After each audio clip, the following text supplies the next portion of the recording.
둘째로 약한 것을 고치시는 이유는 작은 징표로 천국 사람이 되라는 것입니다. 예수님께서 병을 고친다는 말은 예수님의 병을 다스린다는 뜻입니다. 이 뜻이 성경 전체를 장악하고 있습니다. 천국이라고 말할 때 바실레이아 투 세우라는 말은 하나님의 다스림이 있는 곳이 천국이라는 뜻입니다. 예수님은 자기 백성들에게 이 땅에서 모든 서름과 아픔을 십자가로 이기고 영원히 아프지 않고 죽음도 없는 영원한 승리의 나라가 있으니 그곳으로 가라는 것입니다. 사람을 치유하시고 죽은 자를 살리는 목적은 죽음이 없고 슬픔이 없는 곳이 있다는 것을 보이려 하시는 것입니다. 그래서 그러한 기적적인 행위를 증표, 사인이라고 말하고 있습니다. 사인이라 하는 것은 손가락으로 가리키는 것을 보라는 것입니다. 그래서 예수님은 천국이 가까이 왔다고 말씀하십니다. 이제는 눈으로 보이는 천국이 우리에게 임했다는 것입니다. 그런데 그런 영광의 천국은 어디에서 볼 수 있겠습니까? 살아서 이 땅에 그런 천국이 보일까요? 그러나 예수님은 그러한 것을 천국이라고 보라는 것입니다. 그래서 천국 비유를 말을 하시면서 산 위에서도 가르치고 회당에서 가르치고 개인들의 집에서도 가르치고 광야에서도 가르치고 예수는 모든 가르치면 천국이 핵심이 되어 있습니다. 누가복음 17장 20절 21절 말씀에 바리새인들이 하나님의 나라가 어느 때에 임하니까 묻거늘 예수께서 대답하여 이르시되 하나님의 나라는 볼 수 있게 임하는 것이 아니요 또 여기 있다 저기 있다고 못하려니 하나님의 나라는 너희 안에 있느니라 라고 답하고 있습니다. 이 말에서 예수님의 핵심은 천국은 내 마음을 보면 안다는 것입니다. 내 마음에 하나님이 다스리는 그 다스림이 있느냐는 것입니다. 내가 나를 다스리는 사람이냐 하나님이 나를 다스리나 그것을 찾아보라는 것입니다. 마태복음 12장 28절에 그러나 내가 하나님의 성령을 힘입어 귀신을 쫓아내는 것이면 하나님의 나라가 이미 너에게 임하였느니라고 말하고 있습니다. 이 말씀에서 귀신을 쫓아내는 사실은 하나님의 다스림이 있음을 말하고 이 다스림이 있는 곳이 천국이라는 뜻입니다.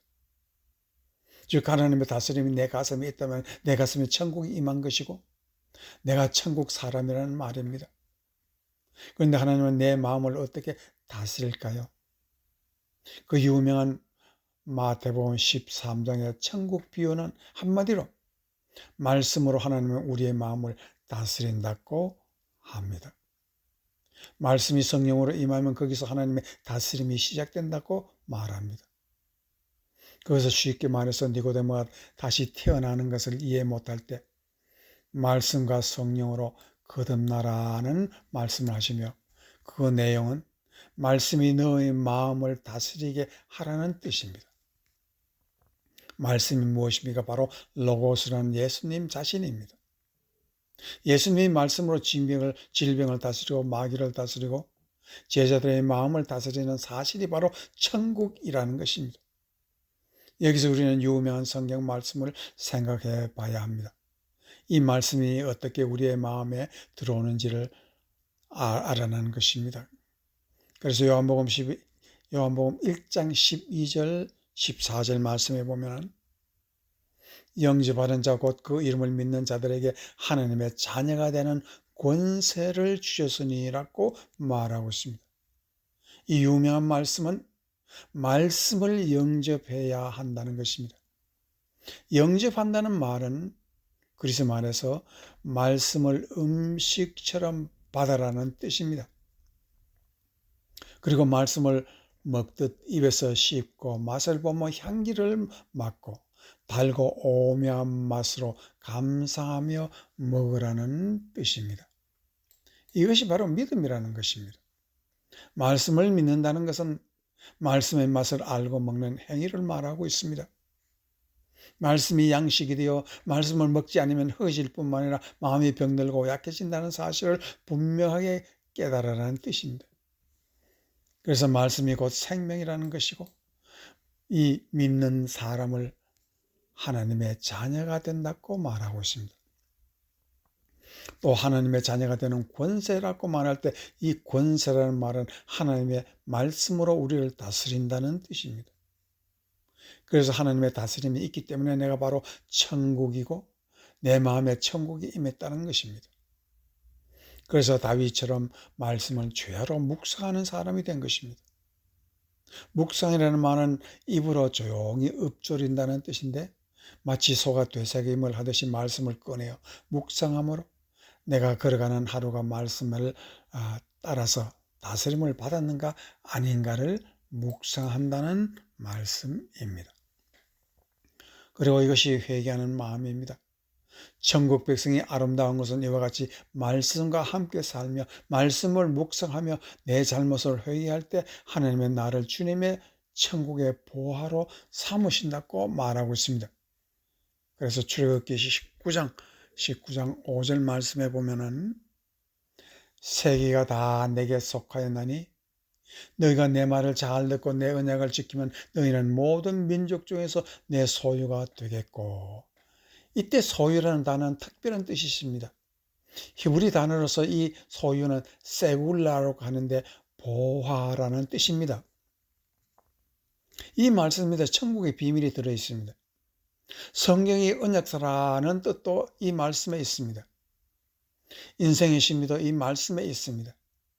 너희가 하나님을 잘 듣고 이해하고 지키면 세상에 아무리 많은 민족이 있어도 세상을 너희에게 주리라고 말하고 있습니다. 너희는 보화이기 때문이라는 뜻입니다. 요사이도 유대인들은 세상을 쥐락펴라합니다. 그 소수의 백성들입니다. 왜 그럴까요? 그들은 한때 하나님의 말씀을 목숨처럼 지키고 또한 사랑했던 사람입니다. 이 말은 지금이라도 하나님의 말씀을 목숨처럼 사랑하는 사람은 하나님께서 친히 자기의 세굴라로 만들어 모든 세상 복을 주시겠다는 뜻입니다. 이 말은 마음의 천국 이상이면 천국의 증표로 세상 축복도 잊지 않겠다는 말씀입니다. 이것은 하나님의 세굴라의 영원한 언약을 말하고 인류 역사를 자세히 보면 아브라함 자손이 세상의 돈방석에 앉아서 세상을 다스리는지를 알 수가 있습니다. 한 번이라도 하나님의 말씀을 사모하여 마음에 모시고 살면 하나님의 축복뿐 아니라 오는 세상에서도 하나님의 보화 세굴라가 된다는 뜻입니다. 여기서 말씀 사모하는 사람은 천국 백성이요 영원한 축복의 백성이라는 뜻입니다. 그리고 그 말씀이 나의 마음을 다스리도록 항상 엎드려 순종할 때 그것이 축복이라고 말하고 있습니다. 그래서 축복이라는 히브리 말은 바락이라고 하는데 하나님 말씀 앞에서 무릎 꿇는다는 뜻입니다.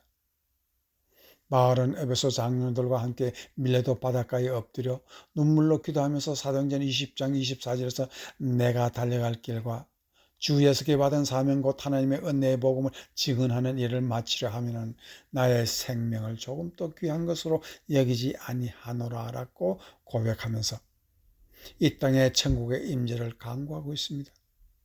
그래야 모든 믿는 자가 하나님의 보호되기를 강구합니다. 그래서 사도행전 20장 32절 말씀에 다시 지금 내가 여러분과 또한 주님께 은혜의 말씀에 부탁하노니 그 말씀이 여러분을 능히 든든히 세우사 거룩하게 하심을 입은 모든 자 가운데 기업이 있게 하리라고 말하고 있는데 이 기업이라는 뜻이 천국이고 하나님의 세울라가 되게 하신다는 뜻입니다. 바울도 그의 간절한 복음의 핵심을 그렇게 토로하고 있습니다. 이 교인들을 하나님의 말씀에 부탁한다고 말하는 것은 말씀이 우리의 마음을 든든히 세우고 거룩하게 하시면 거기에 하늘의 기업이 임한다고 말하고 이 기업이 천국입니다. 말씀이 다스리는 곳이 천국이라는 말이며 신구약을 통틀어 한마디로 믿음의 요약이 되는 것입니다. 이것이 천국의 신비와 삶의 비밀입니다. 우리 주 예수 그리스도는 병과 연약을 다스리면서 말씀이 우리의 말씀을 다스리며 거기가 바로 천국임을 보이고 계십니다. 이러한 말씀을 받아서 천국의 보화가 되는 여러분이 되시기를 주의 이름으로 축원합니다. 아멘.